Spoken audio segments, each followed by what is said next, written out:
Bismillahir-Rahmanir-Rahim. Alhamdulillah wa sallallahu wa sallam ala rasulillah amma ba'd. Jazakumullah khairan for your attendance. Nice to see you brothers once again. And nice to have the sisters with us as well, of course. And I also thank the masjid in particular, mashallah, despite being a small masjid, it seems to be one of the very active masajid when it comes to lectures and activities and conferences, and particularly the focus on teaching about scholarship. It's one of the really beautiful things that there is teaching about scholarship from across the world. And that's really important because it attaches people to those who can sometimes be closest to them. All the scholars of Islam are scholars, regardless of where they're from. Whether they're from the East, whether they're from the West, from North Africa, from Central Africa, West Africa, from East Africa, all parts of the world, the scholars in Europe, the scholars in the US, the scholars in Australia, all of the ulama are our scholars. But it's always the case that someone finds a special connection to those scholars who they have some sort of association with. And so when someone is born or brought up or originates from, for example, the Indian subcontinent, and they learn about the scholars from the Indian subcontinent, that gives them an additional push. That gives them an additional motivation, an additional drive to study and to learn, and also to continue the path and to continue the message that they had. So today, inshallah ta'ala, the aim is for us to briefly get to know two of the most leading scholars of the past century. And they are not just two leading scholars in relation to one country, which is Algeria, but they are actually two leading scholars in the world at that time. And that's something which scholars from across the world witnessed, particularly the leadership of Shaykh Al-Ibrahimi ibn Badis, who was our first personality, and the vast knowledge and eloquence of Shaykh Muhammad al-Bashir Al-Ibrahimi. So these are the two people who we're going to, inshallah, briefly look at their lives, look at their contributions, and look at their role in teaching and spreading Islam and da'wah and in jihad. So, there's a lot of, interesting similarities between these two great scholars. The first is that Shaykh Abdul Hamid ibn Badis, rahimahullah ta'ala, like we said, one of the scholars of Algeria, considered the leading scholar of reform in Algeria. Not necessarily because he had the most vast knowledge. And this is the interesting thing about Ibn Badis. It was his personality that carried him mainly. He was a person of knowledge, no doubt, and a graduate from Zaytuna. And at that time, a lot of the scholars would go to study in Zaytuna. So a lot of the Algerian scholars would go to Zaytuna in Tunisia to seek knowledge. Why? For many reasons. Number one, because it was a great center of learning. And number two, because they're neighbors. Tunisia and Algeria more or less are considered the same country. And they share borders, of course. So Tunisia is to the east of Algeria. So many scholars would go to study in Tunisia at Jami'at al-Zaytuna at that time, including my granddad, rahimahullah, Shaykh Salih Masoudi, also a graduate from Jami'at al-Zaytuna. So he was a graduate from al-Zaytuna. However, most of his efforts was in teaching and da'wah and being a leader. Al-Bashir al-Ibrahimi, as well as some of the other Algerian scholars who were companions at that time, like Shaykh Al-Arabi Tabassi and Shaykh Al-Mubarak Al-Mili and others, arguably they spent more time seeking knowledge. But Ibn Badis was quick to make a move. He was quick to do things. Hence he was considered, the sort of leading scholar of reform in this past century, rahimahullah ta'ala. This shows something actually, and that is that sometimes with little knowledge, if that little knowledge is put to practice and someone is strong about their intent and their desire and their goals, that can take a person very far. Whilst someone could be sitting and learning for 50 years, but when they don't have the passion to teach, the passion to learn, the passion to spread knowledge, the passion to reform and contribute towards positive change, then that 50 years will not have the same impact as only 10 years of someone else who does have those traits. So, Al-Bashir Al-Ibrahimi and Ibn Badis, both of them were born in the same year. They were born in the year 1306 Hijri, which is the year 1889. So both of them were born in 1889. Al-Bashir Al-Ibrahimi was born, in the eastern part of Algeria, not too far from a city called Stif. And Abdul Hamid ibn Badis was born in Constantine. So we said that Ibn Badis rahimahullah and Al-Bashir Al-Ibrahimi rahmatullahi alayh, both of them were born in the same year, 1889. And Ibn Badis in the year 1910, so when he was around 21 years of age, he decided to go to study at Zaytun in Tunisia. He'd studied previously before that, basic Arabic, basic Quran, and so on, like the people of knowledge typically would do. They start off studying the Quran and some basic texts of knowledge, and then go on to travel to study. And for anyone who wants to go down the path of traveling to learn and to study, the Imams of Hadith, typically in the past, and even the contemporary scholars, their way was always to start off by learning from the scholars who were local to them. And that's something that Western Muslims particularly forget. Particularly Western Muslims, they belittle this part. So as soon as someone wants to learn a bit and seek some knowledge, first thing that comes to mind, I need to go to Medina University, I need to go to Azhar, I need to go to here. There are people of knowledge in the UK, alhamdulillah. There are people of knowledge in the US, there are people of knowledge in Australia, there are people of knowledge elsewhere in Europe and so on.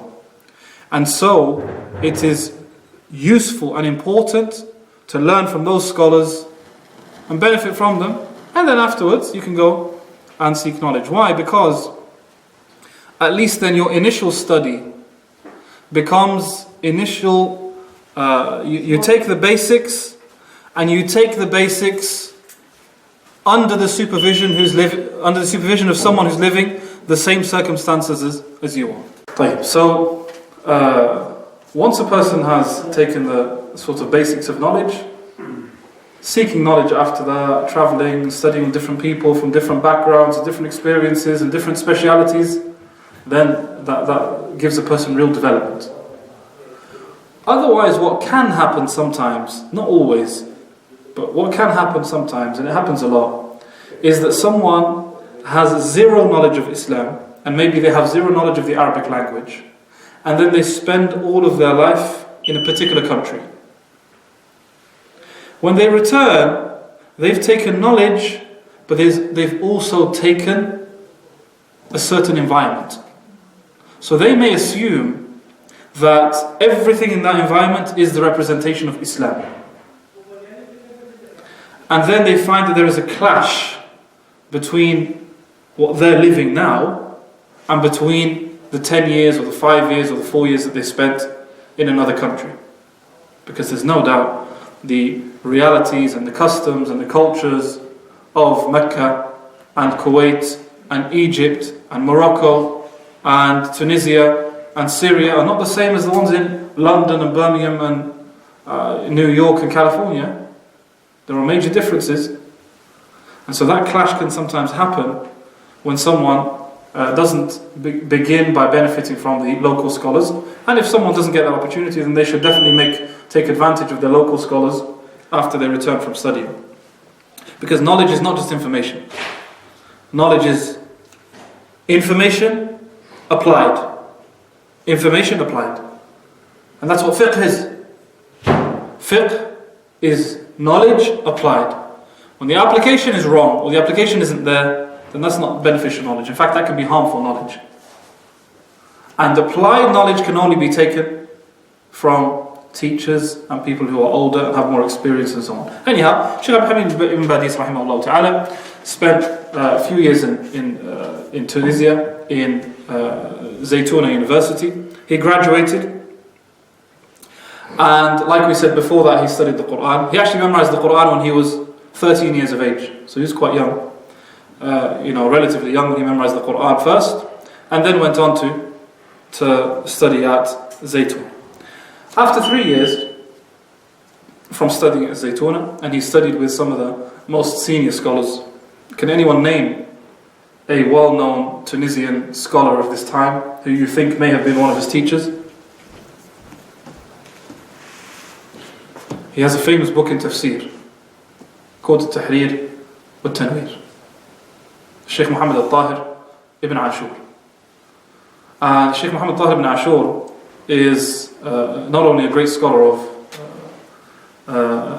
usul al-fiqh and maqasid al-sharia and fiqh and also tafsir as well as language, but he also lived very long. He lived a long life, close to 100 years.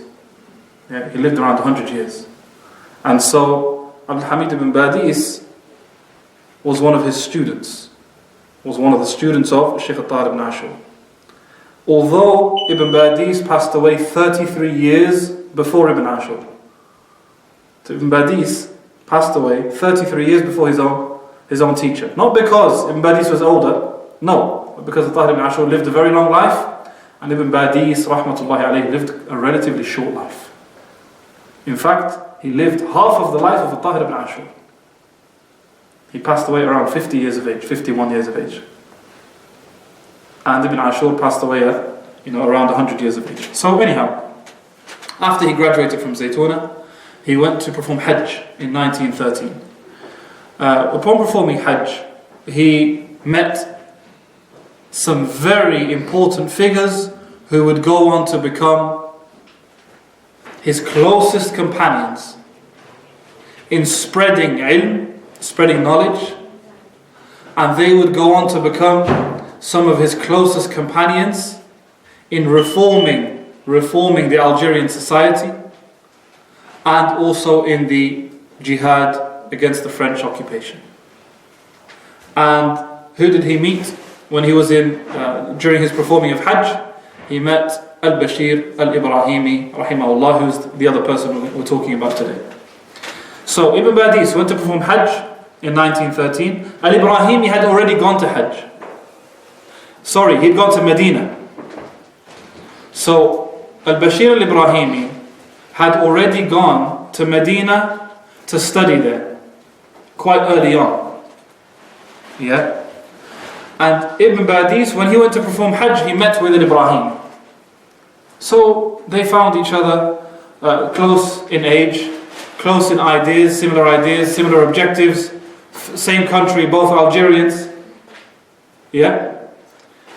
And they had the same objectives.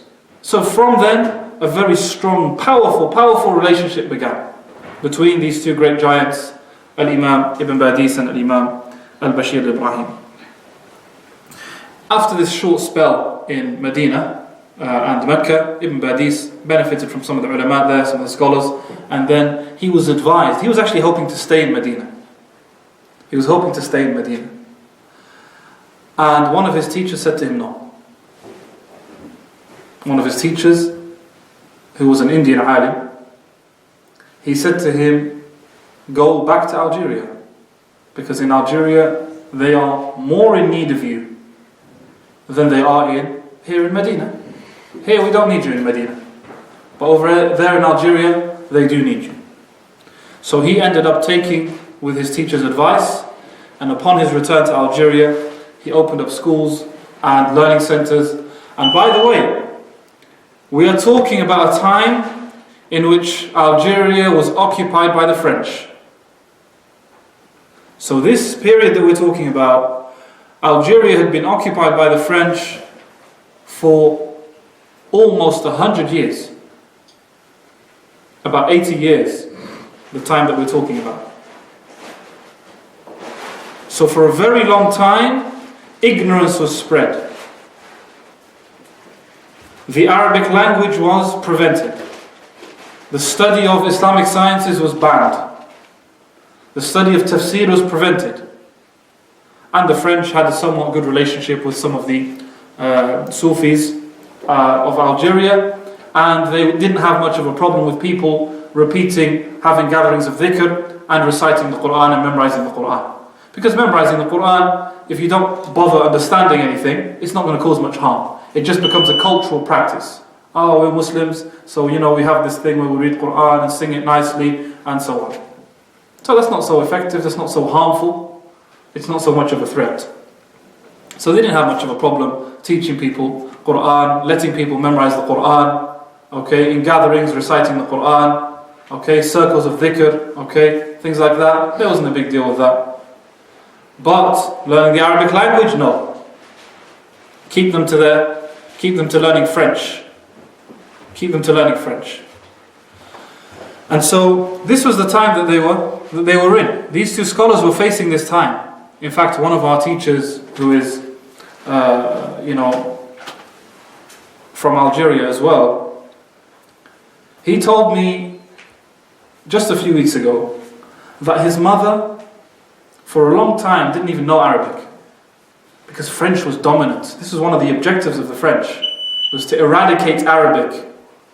Because if you eradicate Arabic and detach people from the Arabic language, that means you've cut off the means to understanding the Quran and understanding the Sunnah and then acting upon it. And if people start to learn and act upon the Quran and the Sunnah, what's going to happen? Submission is to Allah alone. Submission is to Allah alone, not to the will and the desires of those who are occupying or aiming to spread their beliefs and their values and their ideologies in the Muslim lands.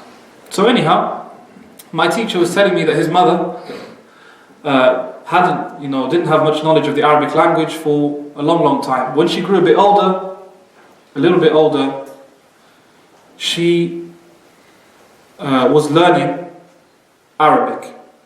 She had a teacher who was teaching her the Arabic language.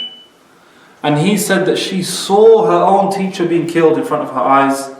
Why? Because how dare he, without permission, teach the Arabic language. So the French were very tough on this issue of Arabic. And this is why Ibn Badis and Al-Ibrahimi, one of their main objectives was to revive the Arabic language in Algeria. And he would famously sing well-known poems and say, شعب الجزائر مسلم وإلى العروبة ينتسب من قال حاد عن أصله أو قال مات فقد كذب. شعب الجزائر مسلم. The nation of Algeria is Muslim. وإلى العروبة ينتسب. And their lineage and their association goes back to the Arabs. So it's an Arab-speaking country.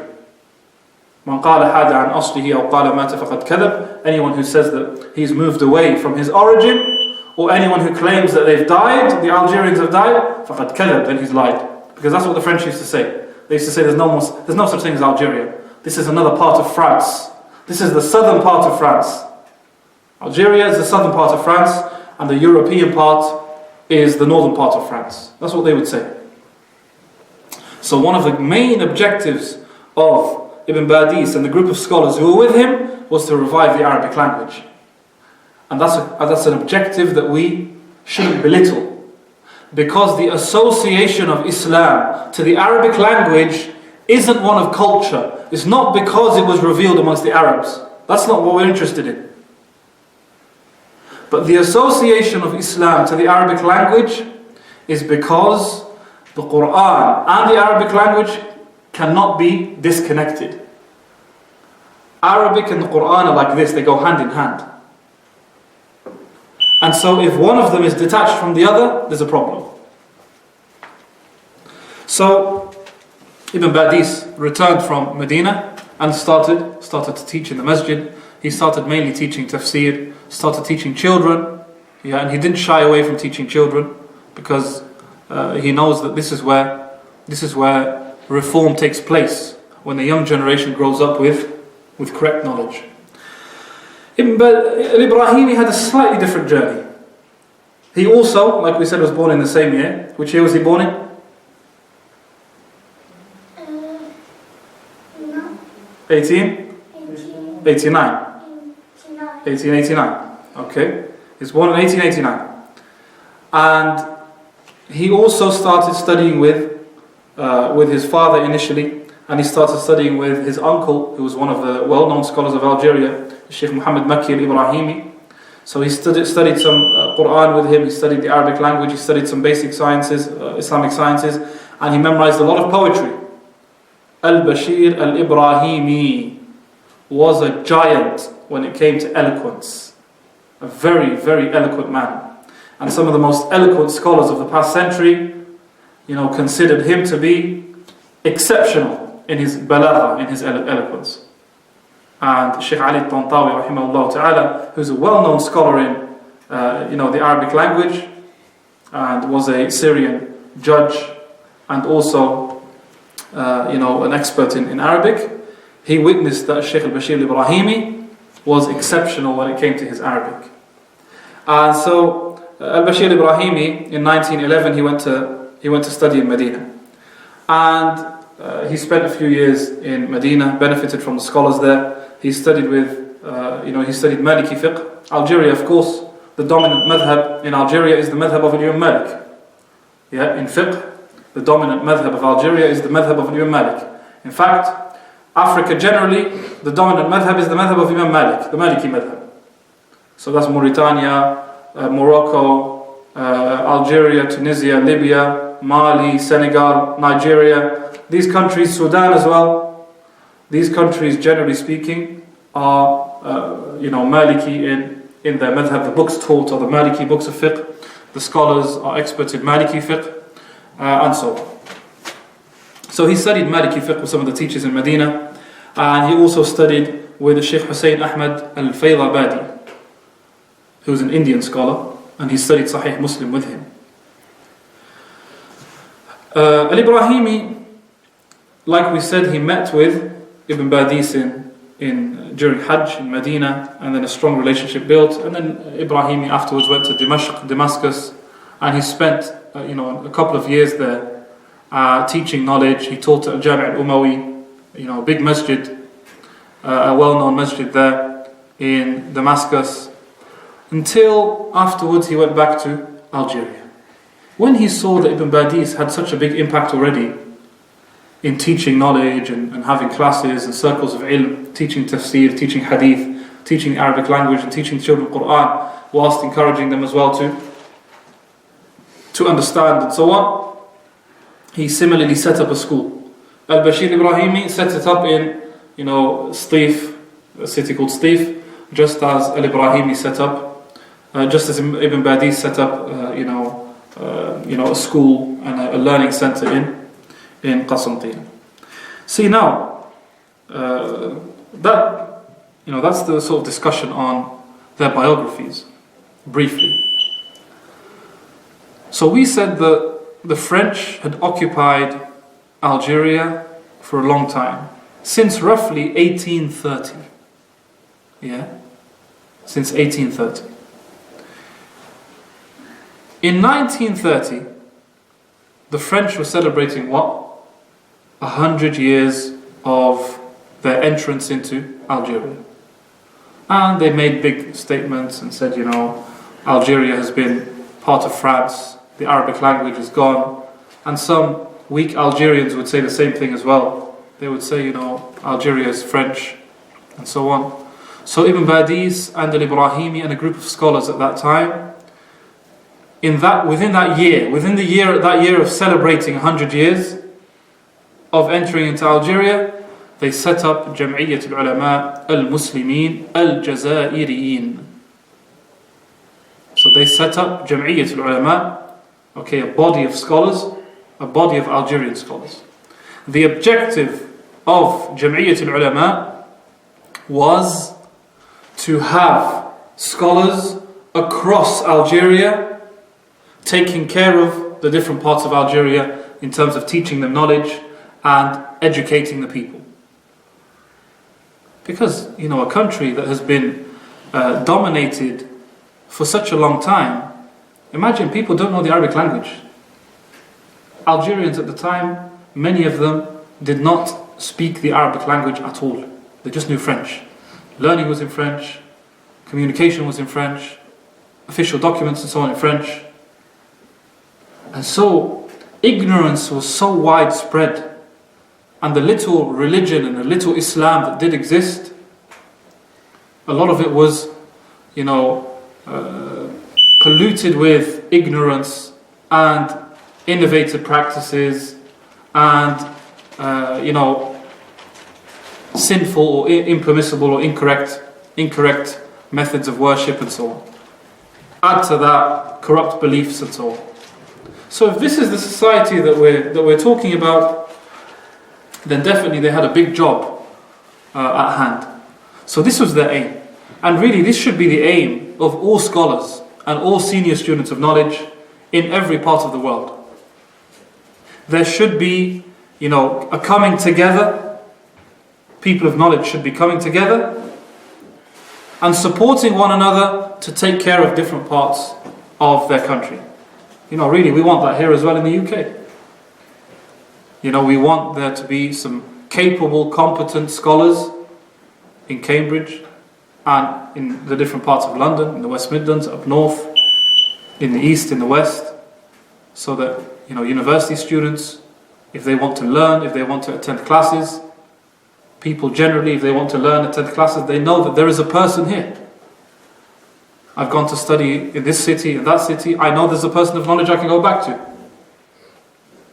That's how we keep up raised standards of knowledge. When there's raised standards of knowledge, then society fixes itself. As for trying to fix society and fix the problems of society whilst ignorance is widespread, then that's not going to happen. Anyhow, Badis rahimahullah, he taught the Quran, like we said, taught tafsir and taught hadith as well. He taught the Muwatta of Malik in hadith, and he taught the tafsir of the Quran.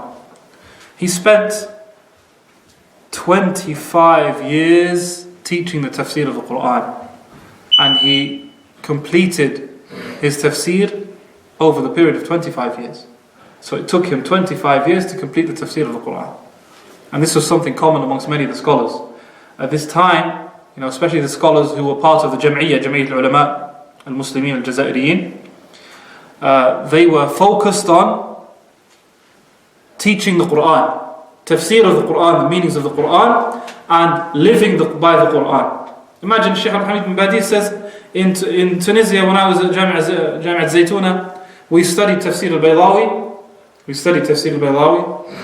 And when I graduated, I still didn't know that the Quran is a book of Hidayah. Alaykum as-salam wa rahmatullah.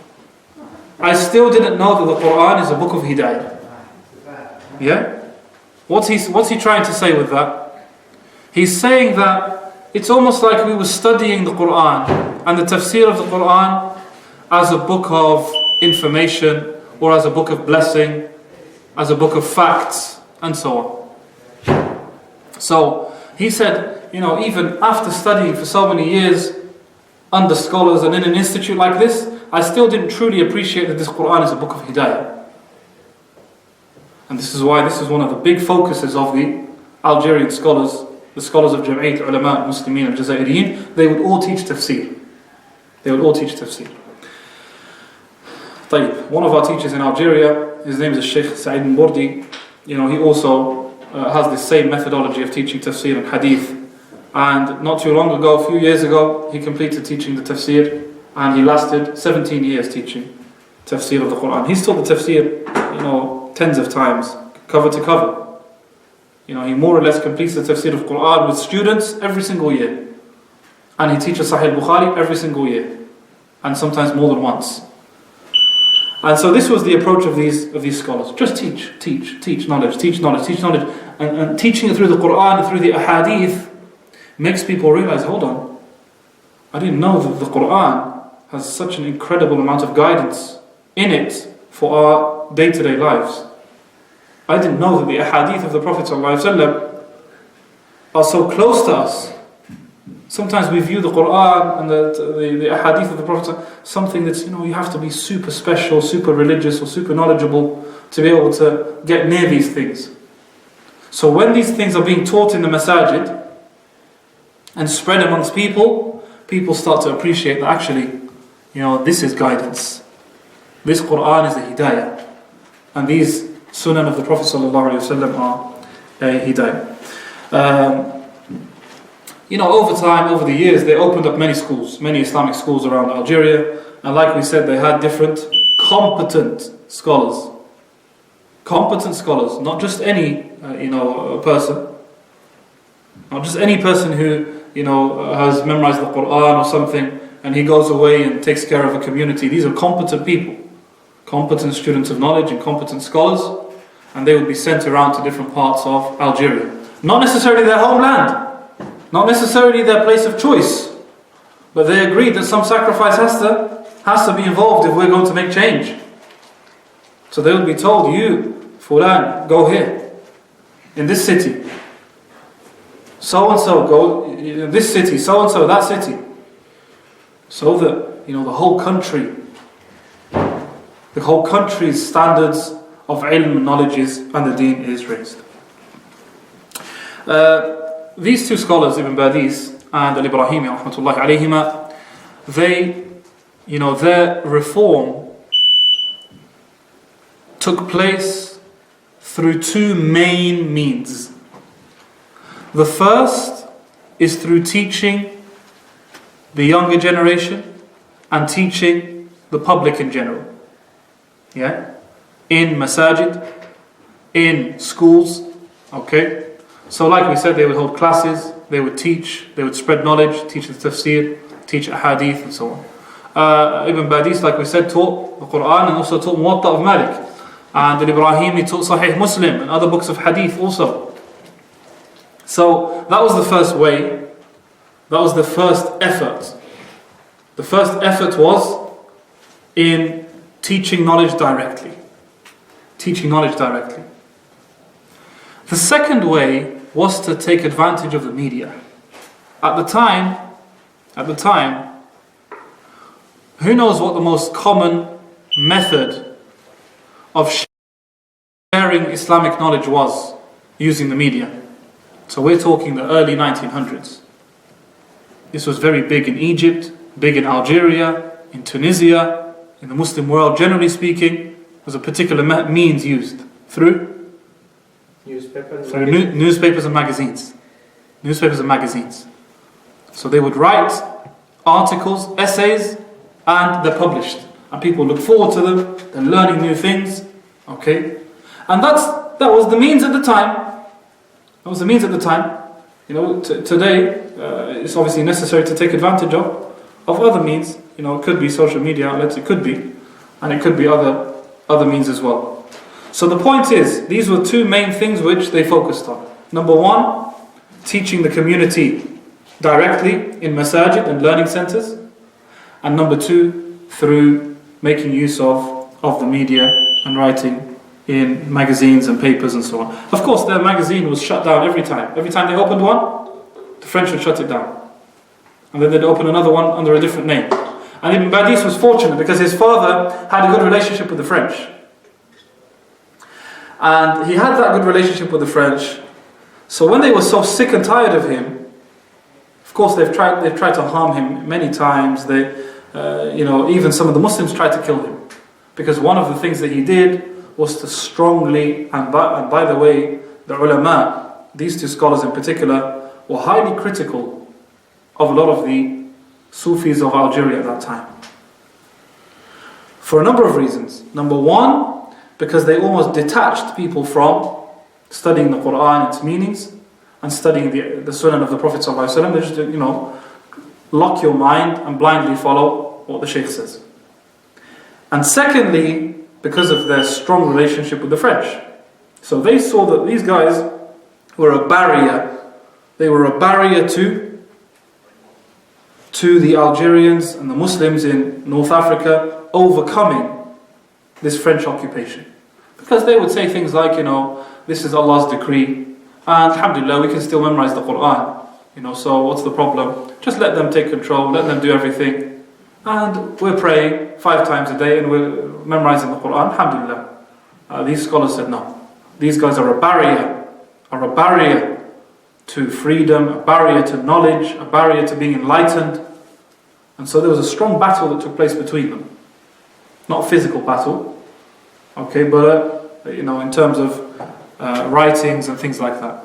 Not because they just hated, Sufis in general. That wasn't the case.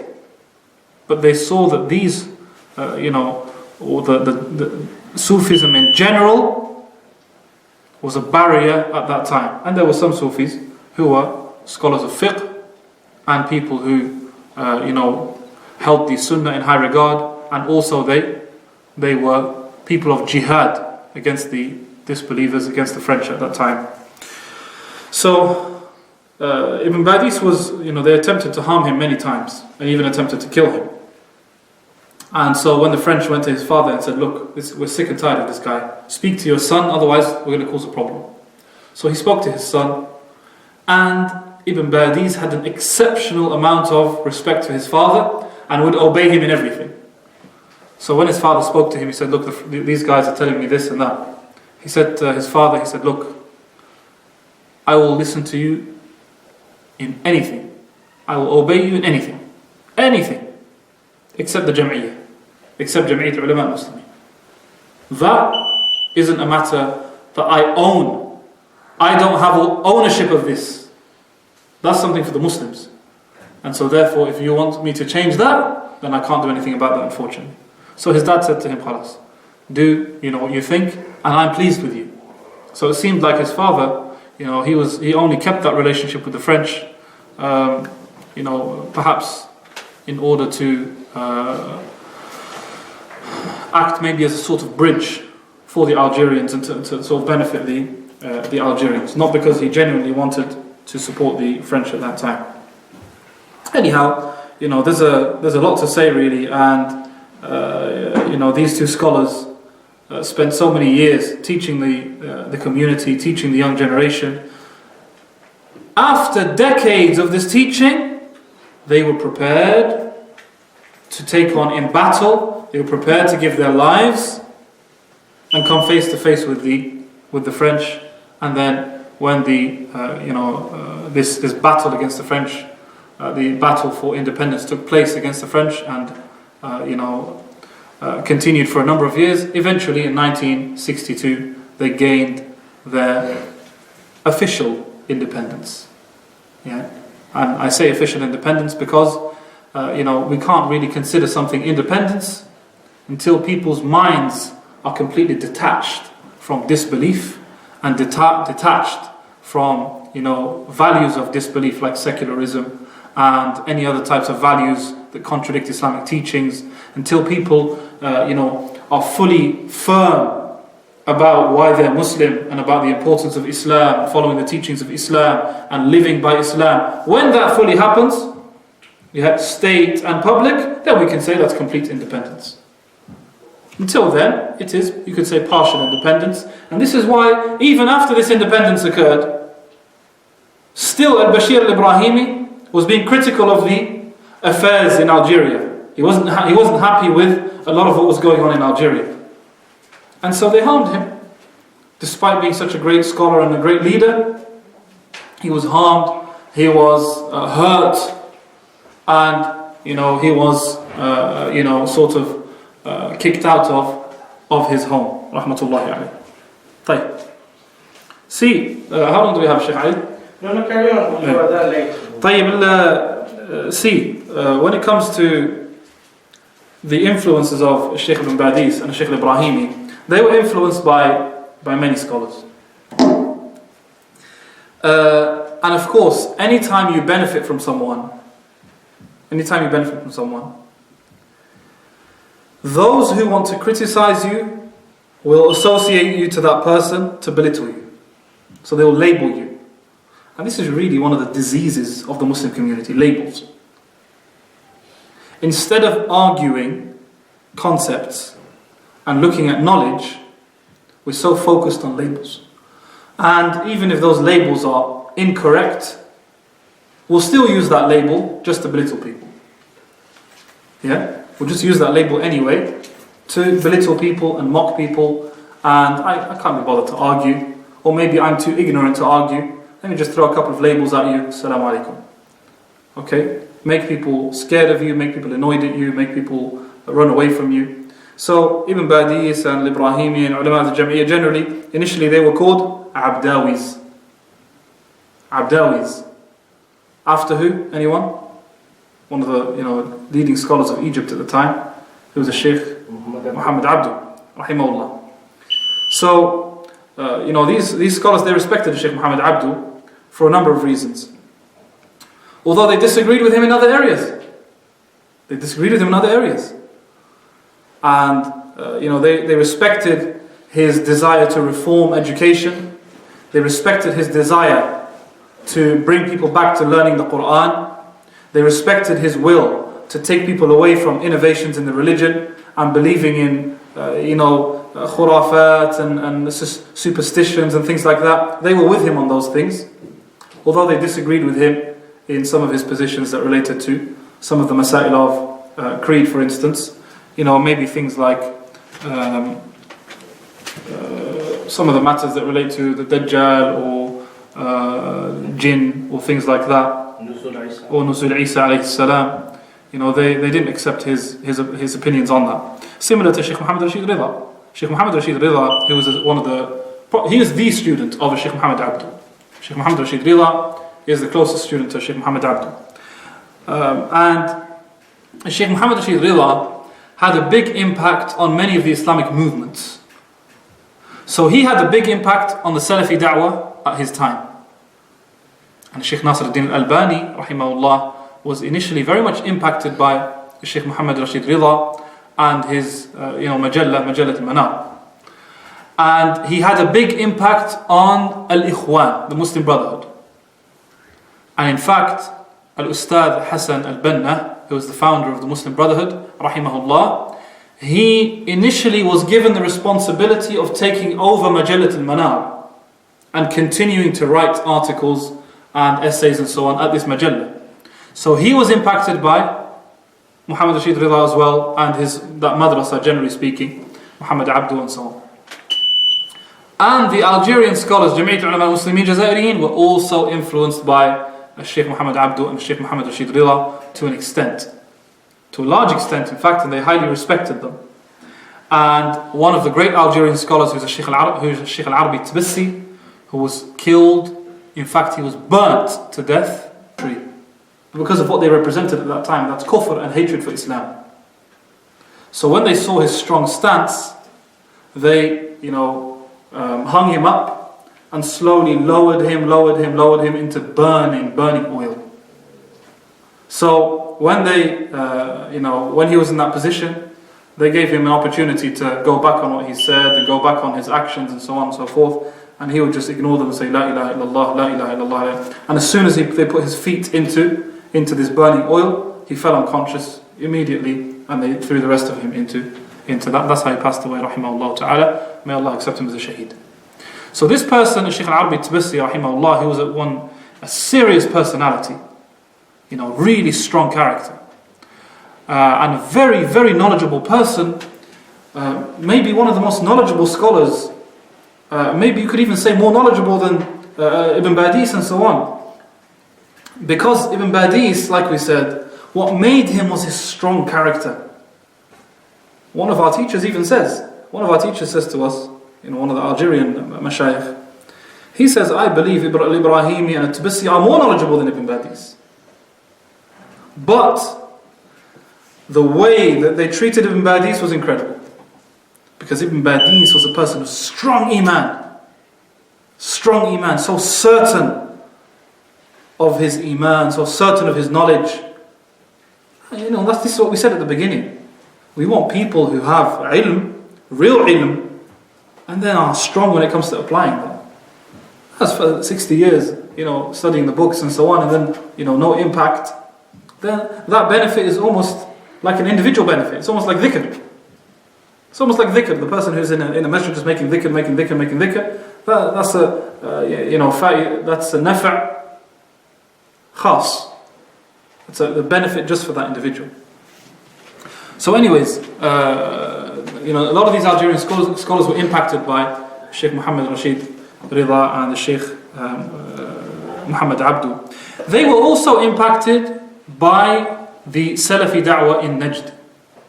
The Salafi da'wah in Najd, and that's the movement of the school of Shaykh Muhammad ibn Abdul Wahhab, rahimahullah, and his followers.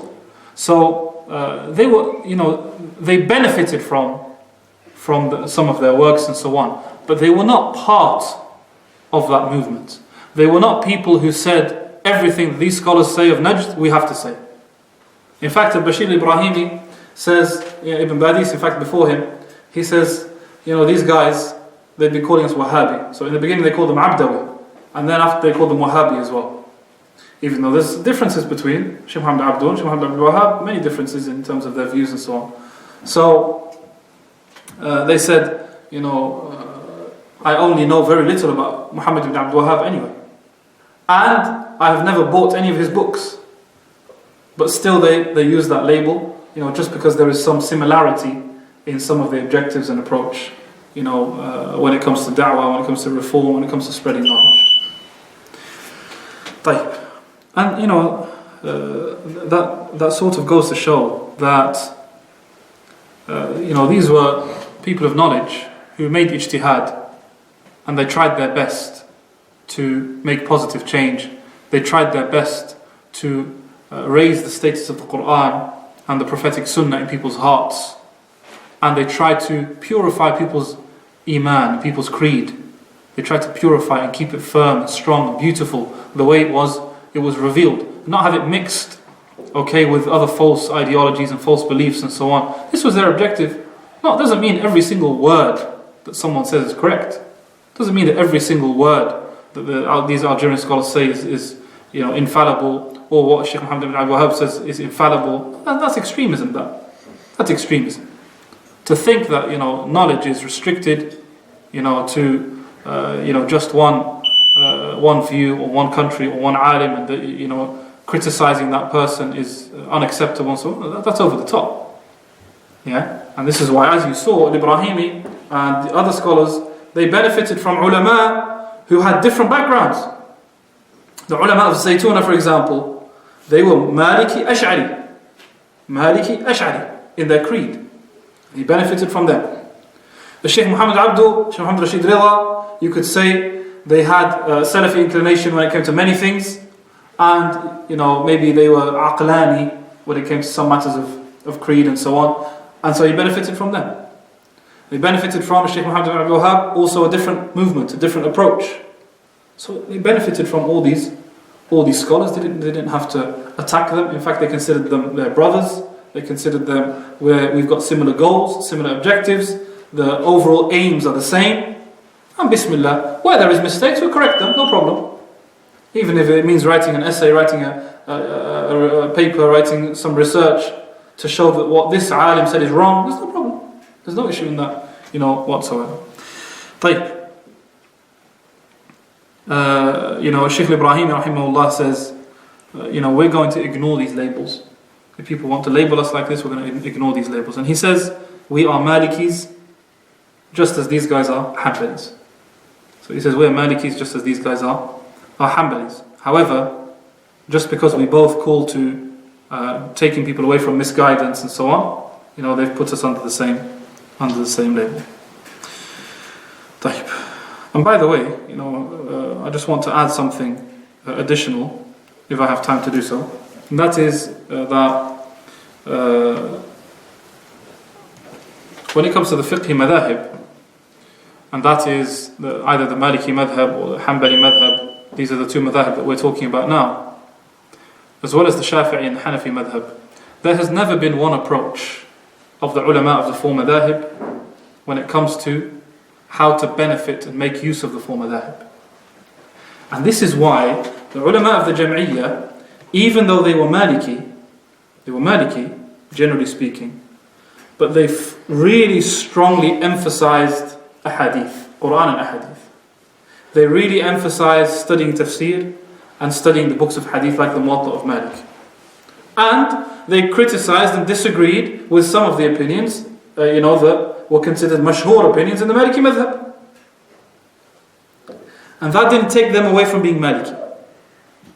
That didn't take them away from generally being upon the same school, the legal school of Malik. The same is to be said about the ulama of Najd. The same is to be said about ulama of Najd. You don't take someone away and kick them out of a fiqhi madhab just because you don't like their approach. Some people now, they don't like the Salafi da'wah in Najd, and so you consider these guys are not part of the Hanbali madhab. And some of them go as far as saying they're not part of Ahl Sunnah at all. No. There are some big scholars of Najd who were Hanbali. In the fiqh, they were Hanbalis. Like Shaykh Abdullah Ababtain, like Shaykh Abdullah Al-Angari, who has a Hashi on the Rawd al-Murbi', like Shaykh Abdurrahman ibn Qasim, like Shaykh Muhammad ibn Ibrahim, the Mufti of Saudi Arabia before Shaykh ibn Baz, rahimahullah, and one of the teachers of Ibn Baz. Also, one of the senior Hanbali scholars of Najd is Shaykh Abdurrahman ibn Nasr al-Sa'di, and this guy is a faqih in the Hanbali madhab. Also, Shaykh Muhammad ibn Salih ibn Uthaymeen, rahimahullah, is a big faqih in the Hanbali madhab. And Shaykh al-Hanabila, Shaykh Abdullah ibn Aqil, who passed away not too long ago, who lived a very long life, who was the Shaykh of many of our teachers, rahimahullah. He is also considered one of the senior Hanbali scholars. So now, just because someone disagrees on certain issues, you kick them out. The intention of kicking them out of the madhab is to say, look, they're not from Ahl Sunnah, they're not upon scholarship, they're not upon, which is problematic. So the madhahib, the four madhahib, definitely they've played a great service in Islam, and there is variety within the schools.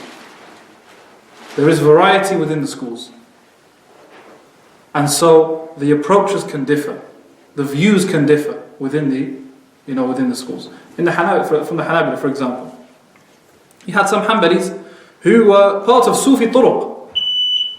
Shaykh Muhammad Khalwati, Shaykh Abraham Ba'li, and other scholars, they were part of Sufi turuq. And some of them were part of Sufi turuq and Salafi in Aqidah, Athari in Aqidah. And some of them were, generally speaking, Hanbali or Salafi or Athari in Aqidah, and were not so fond of the Sufi turuq. So the variety in the madhahib, really existed. I've spoken a lot and I've said a lot, and I really encourage people to, as much as possible, read the biographies of scholars. And Jazakallah khair. Shaykh Ali is one of the people who I'm really happy that he puts so much emphasis on learning about the biographies of scholars, particularly the biographies of the scholars of hadith in the subcontinent and so on. And so it's nice to have some taste from North Africa now. You've probably heard a lot about Indian scholars. Alhamdulillah, we have some African scholarship now. Shaykh Abu Osama as well is going to talk about maybe some more things as well. Barakallahu feekum. Assalamu alaikum.